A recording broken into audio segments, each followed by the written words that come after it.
ಅದು 1863ನೇ ಇಸ್ವಿ. ಭಾರತ ಸಂಪೂರ್ಣವಾಗಿ ಅಜ್ಞಾನ ಹಾಗೂ ಅಂಧಕಾರದಲ್ಲಿ ಮುಳುಗೋಗಿತ್ತು. ಒಂದು ಕಡೆ ದಾಸ್ಯ, ಮತ್ತೊಂದು ಕಡೆ ಮೌಢ್ಯ, ಲಾಲಸೆಗಳು, ಅಹಂಕಾರ, ಕೀಳರಿಮೆಗಳು, ಶ್ರೇಷ್ಠತೆಯ ರೋಗಗಳು ಒಟ್ಟಾರೆಯಾಗಿ ಭಾರತದ ಸಾಂಸ್ಕೃತಿಕ ಹಾಗೂ ಧಾರ್ಮಿಕ ಅಸ್ತಿತ್ವಕ್ಕೆ ಧಕ್ಕೆ ಉಂಟಾಗಿದ್ದ ಸಮಯ ಅದು. ಅಂಥ ದಿನಗಳಲ್ಲಿ ಭಾರತದಂಥ ಪುಣ್ಯ ಭೂಮಿಯಲ್ಲಿ ಹುಟ್ಟಿದ ಆ ಮಹಾನ್ ಚೇತನ ಕೇವಲ ಭಾರತವನ್ನು ಮಾತ್ರವಲ್ಲ, ಇಡೀ ವಿಶ್ವಕ್ಕೆ ಜ್ಞಾನದ ಬೆಳಕನ್ನು ಕೊಡೋ ಕೆಲಸ ಮಾಡಿದ್ರು. ಭಾರತದ ಆಧ್ಯಾತ್ಮಿಕ ಔನ್ನತ್ಯವನ್ನ ಜಗತ್ತಿಗೆ ಸಾರಿದ್ರು. ಅಭ್ಯುತ್ಥಾನಮಧರ್ಮಸ್ಯ ತದಾತ್ಮಾನಂ ಸೃಜಾಮ್ಯಹಂ. ಧರ್ಮದ ಕತ್ತಲು ಆವರಿಸಿದಾಗ ನಾನು ಹುಟ್ಟಿ ಬರ್ತೀನಿ ಅಂತ ಭಗವಂತ ಗೀತೆಯಲ್ಲಿ ಹೇಳಿದ ಹಾಗೆ ಅವತ್ತಿಗೆ ಅಧರ್ಮದಿಂದ ಆವರಿಸಿಕೊಂಡಿದ್ದ ಅಜ್ಞಾನವನ್ನ ಹೋಗಲಾಡಿಸೋದಕ್ಕೆ ಆ ಬೆಳಕಿನ ಪುಂಜ ಮತ್ತೆ ಹುಟ್ಟಿ ಬಂದಿತ್ತು. ಆ ಮಹಾಪುರುಷ ಮತ್ತಿನ್ಯಾರೂ ಅಲ್ಲ, ಪರಮಗುರು ಸ್ವಾಮಿ ವಿವೇಕಾನಂದ.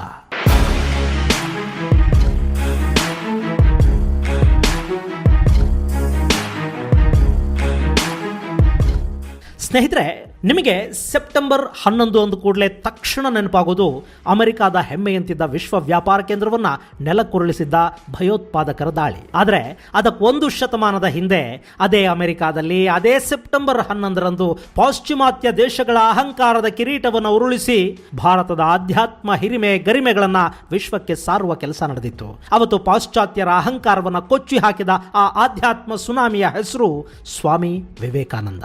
ಇಡೀ ಭಾರತವನ್ನು ಪರ್ಯಟನೆ ಮಾಡಿ ಇಲ್ಲಿ ಧರ್ಮದ ಹೆಸರಲ್ಲಿ ನಡೀತಿದ್ದ ಮೌಢ್ಯಗಳನ್ನು ಖಂಡಿಸ್ತಾ ಸನಾತನ ಧರ್ಮದ ಹಿರಿಮೆಯನ್ನ ಸಾರ್ತಾ ಮನುಷ್ಯ ನಿರ್ಮಿತ ಜಾತಿ ಪಂಥಗಳ ಗೋಡೆಗಳನ್ನು ಒಡೆಯೋದಕ್ಕೆ ಕರೆ ಕೊಡ್ತಾ ಆತ್ಮ ಹಾಗೂ ಪರಮಾತ್ಮರ ಅನುಸಂಧಾನದ ಬಗ್ಗೆ ಬೋಧಿಸ್ತಾ ಯುವ ಶಕ್ತಿಯನ್ನ ಎಚ್ಚರಿಸ್ತಾ ಕರ್ತವ್ಯಮುಖಿಯಾಗೋದಕ್ಕೆ ಪ್ರೇರೇಪಿಸ್ತಾ ಭವ್ಯ ಭಾರತದ ಏಕತೆಗೆ ಮತ್ತೆ ಅಡಿಗಲ್ಲು ಹಾಕಿದ್ದು ಮಹಾನ್ ಗುರು ವಿವೇಕಾನಂದ.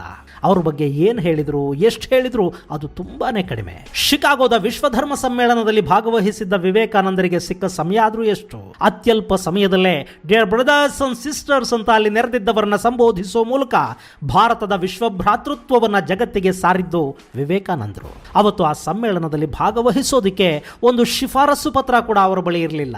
ಭಾರತೀಯರು ಅಂದ್ರೆ ಗುಲಾಮರು, ನಾಗರಿಕರು, ಹಾವು ಹಿಡಿದು ಆಡಿಸುವವರು ಅಂತೆಲ್ಲ ಭಾವಿಸಿದ್ದ ಪಾಶ್ಚಾತ್ಯ ಜಗತ್ತಿಗೆ ಭಾರತದ ಸಾಂಸ್ಕೃತಿಕ, ಆಧ್ಯಾತ್ಮಿಕ, ತಾತ್ವಿಕ ಚಿಂತನೆಗಳ ಬಗ್ಗೆ ಹಾಗೂ ಈ ಮಣ್ಣಿನ ಜ್ಞಾನ ಪರಂಪರೆಯ ಬಗ್ಗೆ, ವಿಶ್ವ ಸೌಭ್ರಾತೃತ್ವದ ಬಗ್ಗೆ ಅರಿವು ಮೂಡಿಸಿದ್ದು ಸ್ವಾಮಿ ವಿವೇಕಾನಂದರು. ಇಡೀ ಜಗತ್ತಿಗೆ ವಿವೇಕ ಕೊಟ್ಟವರು. ಬಹುಶಃ ಅದಕ್ಕಾಗಿನೇ ಅವರಿಗೆ ಅವರ ಗುರುಗಳು ವಿವೇಕಾನಂದ ಅನ್ನೋ ಹೆಸರಿಟ್ರೇನೋ.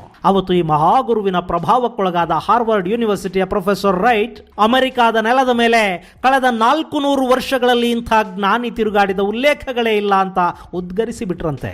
ಅದು ಸ್ವಾಮಿ ವಿವೇಕಾನಂದರ ಸಾಧನೆ. 1863 ಜನವರಿ 12ನೇ ತಾರೀಕು ಕೋಲ್ಕತ್ತಾದ ದತ್ತ ಕುಟುಂಬದಲ್ಲಿ ಜನಿಸಿದ ವಿವೇಕಾನಂದರ ಮೂಲ ಹೆಸರು ನರೇಂದ್ರ ದತ್ತ.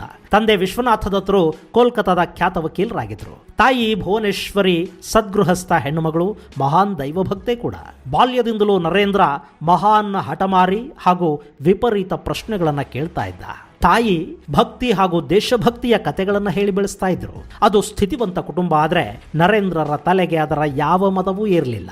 ಸಾಧು ಸಂತರ ಬಗ್ಗೆ ಅತೀವವಾದ ಕುತೂಹಲ, ಅಸಹಾಯಕರ ಬಗ್ಗೆ ಅಪಾರವಾದ ಅನುಕಂಪವನ್ನ ಹೊಂದಿದ್ದ ನರೇಂದ್ರರನ್ನ 7 ವರ್ಷಗಳ ಬಾಲಕನಿದ್ದಾಗ ಅಂದ್ರೆ 1870ರಲ್ಲಿ ಈಶ್ವರ್ ಚಂದ್ರ ವಿದ್ಯಾಸಾಗರ ಶಾಲೆಗೆ ಸೇರಿಸಲಾಯಿತು. ಮುಂದೆ ನರೇಂದ್ರ ಮೆಟ್ರಿಕ್ ಪರೀಕ್ಷೆಯಲ್ಲಿ ಅತ್ಯಧಿಕ ಅಂಕಗಳನ್ನು ಗಳಿಸಿ ಉನ್ನತ ದರ್ಜೆಯಲ್ಲಿ ಉತ್ತೀರ್ಣರಾದರು. ಕೋಲ್ಕತ್ತಾದ ಪ್ರೆಸಿಡೆನ್ಸಿ ಮಹಾವಿದ್ಯಾಲಯದಿಂದ ತತ್ವಜ್ಞಾನದ ವಿಷಯದಲ್ಲಿ MA ಪದವಿಯನ್ನು ಪಡ್ಕೊಂಡ್ರು. ಆದರೆ ಸಾಧು ಸಂತರ ಸಂಪರ್ಕ ಹಾಗೂ ಸಾತ್ವಿಕ ಗುಣಗಳಿಂದಾಗಿ ನರೇಂದ್ರರ ಮನಸ್ಸಲ್ಲಿ ಅದಾಗಲೇ ವೈರಾಗ್ಯ ಮನೆ ಮಾಡಿತ್ತು. ಇಂಥ ದಿನಗಳಲ್ಲೇ ಅವರಿಗೆ ತಮ್ಮ ಪಕ್ಕದ ಮನೆಯವರಾದ ಸುರೇಂದ್ರನಾಥರ ಮನೆಯಲ್ಲಿ ಶ್ರೀರಾಮಕೃಷ್ಣ ಪರಮಹಂಸರ ದರ್ಶನವಾಗುತ್ತೆ. ಅದೊಂದು ಅಪೂರ್ವ ಸಂಗಮ. ನರೇಂದ್ರ ವಿವೇಕಾನಂದ ಆಗೋದಿಕ್ಕೆ ಆ ಗಳಿಗೆ ಮುನ್ನುಡಿ ಬರೆದಿತ್ತು. ಬಹುಶಃ ಆ ಗುರುವು ಕೂಡ ತನ್ನ ಶಿಷ್ಯನ ಆಗಮನಕ್ಕಾಗಿ ಕಾಯ್ತಾ ಇದ್ರೇನೋ.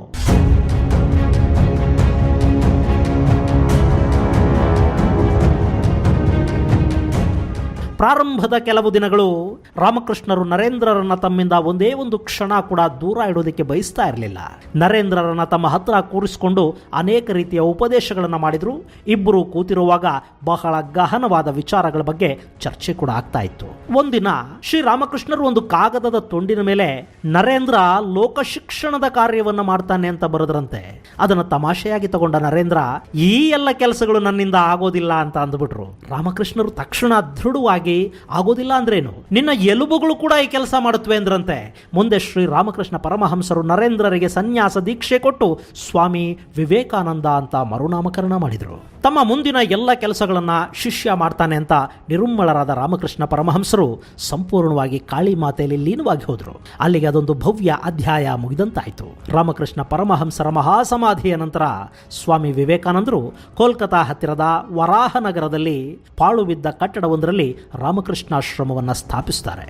ಅದೊಂದಿನ ರಾತ್ರಿ ಸ್ವಾಮಿ ವಿವೇಕಾನಂದರು ಒಂದು ಅದ್ಭುತವಾದ ಕನಸನ್ನು ಕಂಡರು. ರಾಮಕೃಷ್ಣ ಪರಮಹಂಸರು ಜ್ಯೋತಿರ್ಮಯ ದೇಹವನ್ನು ಧರಿಸಿ ಸಮುದ್ರದಿಂದ ಮುಂದೆ ಮುಂದೆ ಮುಂದೆ ಹೋಗ್ತಾ ಇದ್ದಾರೆ ಮತ್ತು ಸ್ವಾಮಿ ವಿವೇಕಾನಂದರನ್ನ ತಮ್ಮ ಹಿಂದೆ ಬರುವಂತೆ ಸನ್ನೆ ಮಾಡ್ತಾ ಇದ್ದಾರೆ. ಅದು ವಿವೇಕಾನಂದರ ಕಣ್ತೆರೆಸಿದ ಕನಸು. ಅವರ ಹೃದಯದಲ್ಲಿ ಅದೊಂದು ರೀತಿಯ ಅವರ್ಣನೀಯ ಆನಂದ ತುಂಬಿತ್ತು. ಅದರೊಂದಿಗೆ ಅವರಿಗೆ ಇನ್ನು ಹೊರಡು ಅನ್ನೋ ದೇವವಾಣಿ ಸುಸ್ಪಷ್ಟವಾಗಿ ಕೇಳಿಸಿದ ಹಾಗಾಯಿತು. ಅದು ಪರದೇಶಕ್ಕೆ ಹೋಗುವ ಬಗೆಗಿನ ಆದೇಶವಾಗಿತ್ತು. ವಿವೇಕಾನಂದರಲ್ಲಿ ವಿದೇಶಕ್ಕೆ ಹೋಗುವ ಸಂಕಲ್ಪ ದೃಢವಾಯಿತು. ಒಂದೆರಡು ದಿನಗಳಲ್ಲಿಯೇ ಪ್ರವಾಸದ ಎಲ್ಲ ತಯಾರಿಗಳು ಕೂಡ ಪೂರ್ಣವಾದವು. ಅದು ಶಿಕಾಗೋದಲ್ಲಿ ನಡೆಯಲಿದ್ದ ಸರ್ವಧರ್ಮ ಸಮ್ಮೇಳನ. 1893 ಮೇ 31ನೇ ತಾರೀಕು ಪೆನೆನ್ಸುಲಾರ್ ಅನ್ನೋ ಹಡಗಲ್ಲಿ ಅಮೆರಿಕಾದತ್ತ ಸ್ವಾಮಿ ವಿವೇಕಾನಂದರು ಪ್ರಯಾಣ ಬೆಳೆಸ್ತಾರೆ. ಜುಲೈ 14ನೇ ತಾರೀಕು ಸ್ವಾಮೀಜಿ ಕೆನಡಾದ ವ್ಯಾಂಕೋವರ್ ಬಂದರನ್ನು ತಲುಪ್ತಾರೆ. ಭಾರತವೆಂಬ ಸುವರ್ಣ ಭೂಮಿಯ ಪರಿಚಯವನ್ನ ಜಗತ್ತಿಗೆ ಮಾಡಿಕೊಡೋದೊಂದು ದೈವಿ ಯೋಗನೇ ಆಗಿತ್ತು. ಅಮೆರಿಕಾದ ಶಿಕಾಗೋದಲ್ಲಿ 1893 ಸೆಪ್ಟೆಂಬರ್ 11ನೇ ತಾರೀಕು ನಡೆದ ಸರ್ವಧರ್ಮ ಸಮ್ಮೇಳನದಲ್ಲಿ ಭಾಗಿಯಾಗೋದಕ್ಕೆ ಬಂದಿದ್ದ ಸ್ವಾಮಿ ವಿವೇಕಾನಂದರು ಯಾವುದೇ ಒಂದು ವಿಶಿಷ್ಟ ಪಂಥದ ಪ್ರತಿನಿಧಿ ಆಗಿರಲಿಲ್ಲ. ಅವರು ಸಮಗ್ರ ಸನಾತನ ಧರ್ಮದ ಪ್ರತಿನಿಧಿಯಾಗಿ ಆ ಸಮ್ಮೇಳನದಲ್ಲಿ ಭಾಗಿಯಾಗಿದ್ರು. ಮುಂದಾಗಿದ್ದೆಲ್ಲ ಇತಿಹಾಸ. ಶಿಕಾಗೋದ ಸರ್ವಧರ್ಮ ಸಮ್ಮೇಳನದಲ್ಲಿ 6ರಿಂದ 7 ಸಾವಿರದಷ್ಟು ಸ್ತ್ರೀ ಪುರುಷ ಪ್ರತಿನಿಧಿಗಳು ಉಪಸ್ಥಿತರಿದ್ದರು. ಆ ಸಂದರ್ಭದಲ್ಲಿ ಸ್ವಾಮಿ ವಿವೇಕಾನಂದರು ಯಾವುದೇ ಧರ್ಮದ ನಿಂದನೆ ಅಥವಾ ಟೀಕೆಯನ್ನು ಮಾಡಲಿಲ್ಲ.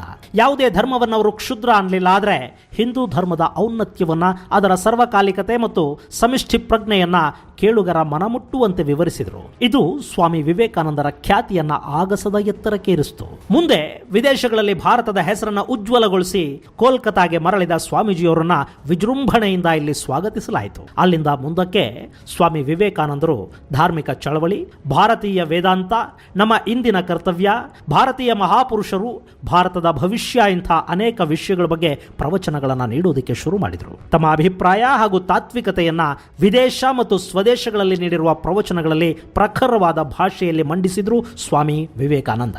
ಸ್ವಾಮಿ ವಿವೇಕಾನಂದರ ಈ ವಿಚಾರಧಾರೆ ಜನರ ಮೇಲೆ ಬಹುದೊಡ್ಡ ಪ್ರಮಾಣದಲ್ಲಿ ಪರಿಣಾಮ ಬೀರಿತು. ವಿದೇಶಗಳಲ್ಲಿ ಕೂಡ ಅವರು ವೇದಾಂತದ ವಿಶ್ವವಾಣಿಯ ಪ್ರಚಾರವನ್ನು ಮಾಡಿದರು. ಅದರಿಂದಾಗಿ ಆರ್ಯ ಧರ್ಮ, ಆರ್ಯ ಜಾತಿ, ಆರ್ಯ ಭೂಮಿಗಳಿಗೆ ಜಗತ್ತಿನಲ್ಲಿ ಪ್ರತಿಷ್ಠೆ ಲಭಿಸಿತು. ಗೆಳೆಯರೇ, ಇಲ್ಲಿ ಆರ್ಯ ಅನ್ನೋ ಪದವನ್ನ ನಾನು ಎಲ್ಲಿಂದಲೋ ಇಲ್ಲಿಗೆ ಬಂದವರು ಅನ್ನೋ ಅರ್ಥದಲ್ಲಿ ಹೇಳ್ತಾ ಇಲ್ಲ. ಆರ್ಯ ಅಂದ್ರೆ ಶ್ರೇಷ್ಠ ಮತ್ತು ಮೊಟ್ಟ ಮೊದಲ ಅಂತ ಅರ್ಥ. ಇದು ಭಾರತದ ಪ್ರತಿಯೊಬ್ಬ ಮನುಷ್ಯನಿಗೂ ಅನ್ವಯವಾಗುವ ಹೆಸರು.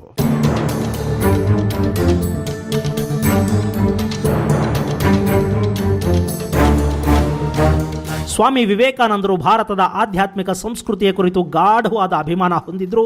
ಆದರೆ ಅದರಲ್ಲಿ ನುಸುಳಿರುವ ಅನಿಷ್ಟ ರೂಢಿಗಳು, ಪದ್ಧತಿಗಳು, ಜಾತಿಭೇದಗಳಂಥ ಹೀನ ವಿಚಾರಗಳು, ಶ್ರೇಷ್ಠತೆಯ ರೋಗಗಳ ಬಗ್ಗೆ ತಮ್ಮ ಭಾಷಣಗಳಲ್ಲಿ ಕಟುವಾಗಿ ಟೀಕಿಸಿದರು.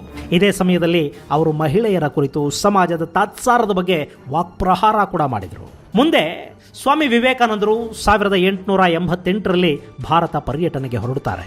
ಅವರ ಜೊತೆಗೆ ಕಮಂಡಲ, ದಂಡ ಮತ್ತು ಅವರಿಗೆ ಪ್ರಿಯವಾದ ಭಗವದ್ಗೀತೆಯನ್ನು ಇಟ್ಕೊಳ್ತಾರೆ. ಹೀಗೆ ಸತತವಾಗಿ 5 ವರ್ಷಗಳ ಕಾಲ ಭಾರತದಾದ್ಯಂತ ಸಂಚರಿಸಿದ ವಿವೇಕಾನಂದರು 1888ರಲ್ಲಿ ಗೌತಮ ಬುದ್ಧ ಮತ್ತು ಆದಿಶಂಕರಾಚಾರ್ಯರು ಧರ್ಮ ಪ್ರಚಾರ ಮಾಡಿದ್ದ ವಾರಣಾಸಿಗೆ ಭೇಟಿ ಕೊಡ್ತಾರೆ. 1892ರಲ್ಲಿ ಸ್ವಾಮಿ ವಿವೇಕಾನಂದರು ಕನ್ಯಾಕುಮಾರಿಯ ಬಂಡೆಯ ಮೇಲೆ ಧ್ಯಾನಸ್ಥರಾಗಿ ಕೂತ್ಕೋತಾರೆ. ಅಲ್ಲೊಂದು ದಿವ್ಯ ಅನುಭೂತಿಯನ್ನ ಪಡ್ಕೋತಾರೆ. ಸನ್ಯಾಸ ಅಂದ್ರೆ ಎಲ್ಲವನ್ನ ತ್ಯಜಿಸಿ ತಪಸ್ಸಿಗೆ ಕೂತ್ಕೊಳ್ಳೋದಲ್ಲ ಅಂತ ಭಗವದ್ಗೀತೆಯಲ್ಲಿ ಶ್ರೀಕೃಷ್ಣ ಹೇಳ್ತಾನೆ. ಸನ್ಯಾಸ ಅಂದ್ರೆ ಫಲಾಪೇಕ್ಷೆಯನ್ನ, ಸ್ವಾರ್ಥವನ್ನ ತ್ಯಜಿಸೋದು ಅಂತ ಅಷ್ಟೇ.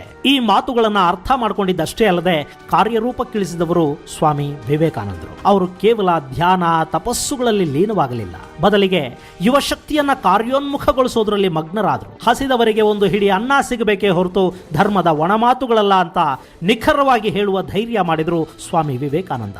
ಜಾತಿಯ ಕ್ರೌರ್ಯ, ಆಚರಣೆಗಳು, ಮೌಢ್ಯಗಳಿಂದ ಭಾರತ ಭಾರತ ಹೊರಬರಬೇಕು ಅಂತ ಬಲವಾಗಿ ಪ್ರತಿಪಾದಿಸಿದ್ರು. ಸಾಮಾನ್ಯರ ಏಳಿಗೆಗಾಗಿ ನಿರಂತರವಾಗಿ ಚಡಪಡಿಸಿದ್ರು. ಸೇವೆಗಿಂತಲೂ ದೊಡ್ಡ ಧರ್ಮ ಮತ್ತೊಂದಿಲ್ಲ ಅಂತ ಹೇಳಿದ್ರು. ಭಾರತದ ಸನಾತನ ಧರ್ಮದ ನಿಜವಾದ ತಿರುಳನ್ನ ಜನರಿಗೆ ಮುಟ್ಟಿಸುವ ಪ್ರಯತ್ನ ಮಾಡಿದರು. ವಿವೇಕಾನಂದರು ಇವತ್ತಿಗೂ ಪ್ರಸಿದ್ಧರಾಗಿರೋದು ಯುವ ಜನರ ಪಾಲಿನ ಐಕಾನ್ ಅಂತಲೇ. ಯುವ ಶಕ್ತಿಗೆ ಆ ಮಹಾಗುರುವಿಗಿಂತಲೂ ಅತಿ ದೊಡ್ಡ ಸ್ಫೂರ್ತಿ, ಮಾರ್ಗದರ್ಶಕ ವ್ಯಕ್ತಿತ್ವ ಮತ್ತೊಂದಿಲ್ಲ. ಭಾರತದ ಭವಿಷ್ಯ ಇರೋದು ಯುವ ಶಕ್ತಿಯಲ್ಲಿ. ಅವರು ಮನಸ್ಸು ಮಾಡಿದರೆ ಏನನ್ನ ಬೇಕಾದರೂ ಮಾಡಬಲ್ಲರು ಅನ್ನೋದು ವಿವೇಕಾನಂದರ ನಂಬಿಕೆ ಆಗಿತ್ತು. ಹೀಗಾಗಿನೇ ಯುವ ಜನ ತಮ್ಮ ದೇಹ ಹಾಗೂ ಮನಸ್ಸುಗಳನ್ನು ದೃಢವಾಗಿಟ್ಕೋಬೇಕು, ಗಟ್ಟಿಮುಟ್ಟಾಗಿರಬೇಕು, ಜೀವನದಲ್ಲಿ ಒಂದು ಗುರಿ ಇಟ್ಕೊಂಡು ಅದನ್ನು ತಲುಪೋದಕ್ಕೆ ನಿರಂತರ ಪ್ರಯತ್ನ ಮಾಡಬೇಕು ಅಂತ ಹೇಳ್ತಾ ಬಂದ ವಿವೇಕಾನಂದರು ಏಳಿ ಎದ್ದೇಳಿ ಗುರಿ ಮುಟ್ಟುವ ತನಕ ನಿಲ್ಲದಿರಿ ಅಂತ ಹೇಳೋ ಮೂಲಕ ಪ್ರತಿಯೊಬ್ಬರಲ್ಲೂ ಉತ್ಸಾಹದ ಚಿಲುಮೆ ಏಳೋ ಹಾಗೆ ಮಾಡಿದರು. ರಾಮಕೃಷ್ಣರಿಂದ ಇವರು ಪಡೆದ ಮುಖ್ಯ ಬೋಧನೆಗಳಲ್ಲೊಂದು ಎಲ್ಲರಲ್ಲಿಯೂ ದೇವನಿದ್ದಾನೆ ಅನ್ನೋದು. ಇದೇ ವಿವೇಕಾನಂದರ ಮಂತ್ರ ಆಯಿತು. ಮುಂದೆ ಇದೇ ದರಿದ್ರ ನಾರಾಯಣ ಸೇವೆ ಅನ್ನೋ ತತ್ವಕ್ಕೆ ದಾರಿ ಮಾಡಿಕೊಡ್ತು. ಈ ತತ್ವದಂತೆ ಬಡ ಜನರ ಸೇವೆಯಲ್ಲಿ ದೇವರ ಸೇವೆಯನ್ನ ಮಾಡುವ ದಾರಿಯನ್ನ ಅವರು ಪಾಲಿಸಿದ್ರು, ಬೋಧಿಸಿದ್ರು. ಎಲ್ಲರಲ್ಲಿಯೂ ದೇವರಿದ್ದಾನೆ, ಎಲ್ಲರೂ ಸಮಾನರು ಅಂತಾದ ಮೇಲೆ ಕೆಲವರಿಗೆ ಮಾತ್ರ ಯಾಕೆ ಹೆಚ್ಚು ಬೆಲೆ ಬರಬೇಕು ಅನ್ನೋ ಪ್ರಶ್ನೆಯನ್ನ ವಿವೇಕಾನಂದರು ಕೇಳಿಕೊಂಡ್ರು ಮತ್ತು ಸಮಾಜದ ಮುಂದೆ ಕೂಡ ಇಟ್ಟರು.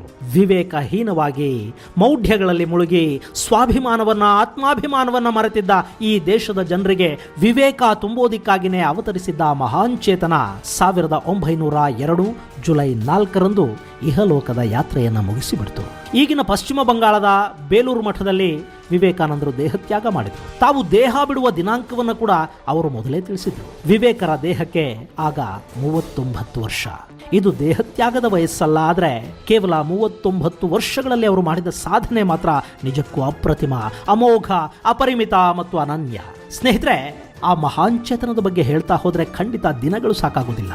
ಇರುವ ಸಮಯದ ಮಿತಿಯಲ್ಲಿ ಅವರನ್ನು ನೆನಪು ಮಾಡಿಕೊಳ್ಳೋ ಮೂಲಕ ನುಡಿ ನಮನಗಳನ್ನು ಸಲ್ಲಿಸೋ ಪ್ರಯತ್ನವನ್ನಷ್ಟೇ ನಾನಿಲ್ಲಿ ಮಾಡ್ತಾ ಇದ್ದೀನಿ. ಯಾವಾಗ ನಮ್ಮನ್ನ ನಿರಾಸೆ ಆವರಿಸಿಕೊಳ್ಳುತ್ತೋ, ಯಾವಾಗ ನಮ್ಮನ್ನ ಅಜ್ಞಾನದ ಕತ್ತಲು ಕಾಡೋದಿಕ್ಕೆ ಶುರು ಮಾಡುತ್ತೋ, ಆಗ ವಿವೇಕಾನಂದರ ಹೆಸರೇ ನಮಗೆ ದಾರಿದೀಪ ಆಗುತ್ತೆ. ನಮ್ಮಲ್ಲಿನ ನಿರಾಸೆಯನ್ನ ಹೊಡೆದೋಡಿಸಿ ಮತ್ತೆ ಶಕ್ತಿಯನ್ನು ತುಂಬುತ್ತೆ. ಅಂಥ ಪರಮಗುರುವನ್ನ ನೆನಪು ಮಾಡಿಕೊಳ್ತಾ ಈ ಸಂಚಿಕೆಯನ್ನು ಮುಗಿಸ್ತೀನಿ. ಮುಂದಿನ ಸಂಚಿಕೆಯಲ್ಲಿ ಮತ್ತೊಂದು ವಿಶೇಷ ಜೊತೆಗೆ ಭೇಟಿಯಾಗೋಣ. ಅಲ್ಲಿವರೆಗೆ ಜೈ ಹಿಂದ್, ಜೈ ಕರ್ನಾಟಕ.